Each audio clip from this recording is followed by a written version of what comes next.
Apa kabar anak Tuhan hari ini? Sehat, semangat, luar biasa. Hari ini kita akan belajar mengenali tentang kerajaan Allah. Yuk kita simak perumpamaan tentang talenta. Perumpamaan tentang talenta. Matius 25 ayat 14 sampai dengan 30.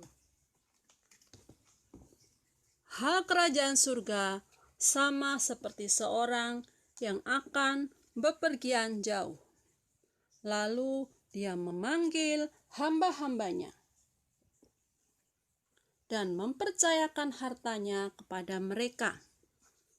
Kepada yang seorang dia berikan 5 talenta.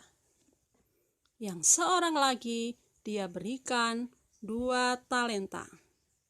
Dan yang seorang lagi dia berikan 1 talenta. Masing-masing menurut kemampuannya. Lalu berangkatlah ia. Segera pergilah hamba yang pertama. Ia menjalankan uang itu lalu beroleh laba 5 talenta.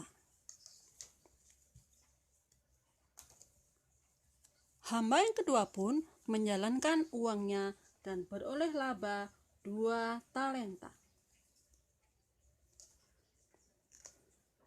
Tetapi hamba yang menerima 1 talenta pergi menggali lubang di dalam tanah, lalu menyembunyikan uang tuannya.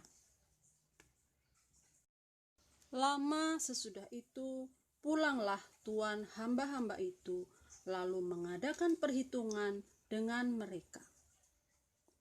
Hamba yang menerima 1 talenta, ia berkata kepada tuannya, "Tuan, 5 talenta yang Tuan berikan kepada saya, sekarang aku beroleh laba 5 talenta."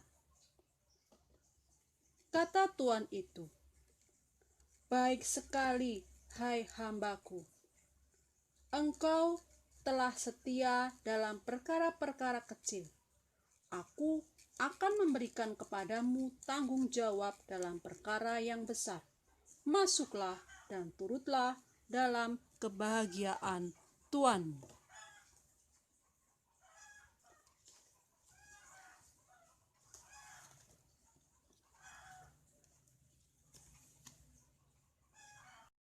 Lalu datanglah hamba yang menerima 2 talenta itu, katanya, "Tuan, 2 talenta yang Tuan percayakan kepada saya. Lihat, aku telah beroleh laba 2 talenta." Maka kata tuannya itu kepadanya, "Baik sekali perbuatanmu itu, hai hambaku yang baik dan setia. Engkau telah setia memikul tanggung jawab dalam perkara yang kecil. Aku akan memberikan kepadamu tanggung jawab dalam perkara yang besar. Masuklah dan turutlah dalam kebahagiaan Tuanmu." Kemudian datanglah juga hamba yang menerima 1 talenta itu dan berkata, "Tuan, aku tahu bahwa Tuan adalah manusia yang kejam, yang menuai di tempat di mana Tuan tidak menabur, dan yang memungut di tempat di mana Tuan tidak menanam. Karena itu aku takut dan pergi menyembunyikan talenta Tuan itu di dalam tanah. Ini, terimalah kepunyaan Tuan." Maka jawab tuannya itu, "Hai kamu, hamba yang jahat dan malas. Jadi kamu sudah tahu bahwa aku menuai di tempat di mana aku tidak menabur dan memungut dari tempat di mana aku tidak menanam. Karena itu, sudahlah, seharusnya uangku itu kau berikan kepada orang yang menjalankan uang, supaya sekembaliku aku menerimanya serta dengan bunga-bunganya.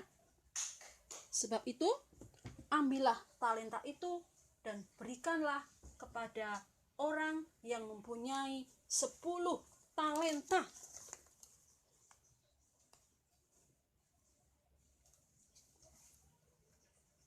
Karena itu, setiap orang yang mempunyai kepadanya akan diberi, sehingga ia berkelimpahan. Tetapi siapa yang tidak mempunyai apapun juga yang ada padanya akan diambil daripadanya. Dan dicampakkanlah hambanya yang tidak berguna itu ke dalam kegelapan yang paling gelap. Di sanalah akan terdapat ratapan dan kertak gigi. Demikianlah sabda Tuhan. Adik-adik yang terkasih, kita kalau menjadi hamba, mau jadi hamba yang mana? Hamba yang pertama, hamba yang kedua, atau hamba yang ketiga? Kalian mungkin akan memilih menjadi hamba yang pertama, yang memiliki banyak talenta, dikembangkan, dan bahagia. Adik-adik, tahukah kalian bahwa kadang-kadang Tuhan memberikan talenta itu cuma sedikit, tapi kita tetap harus berusaha untuk mengembangkannya agar kita bisa berbuah berlimpah-limpah. Satu talenta bila kita kembangkan dengan sungguh-sungguh, maka akan berbuah berlimpah-limpah. Kak Santo harap kalian semua menjadi pribadi yang kuat dan pemberani, berjuang untuk mengembangkan talenta yang kita miliki, sehingga kerajaan Allah akan nyata di bumi ini. Hebat semuanya. Baiklah, sampai jumpa anak-anak Tuhan yang baik. Bye-bye. Tuhan Yesus memberkati.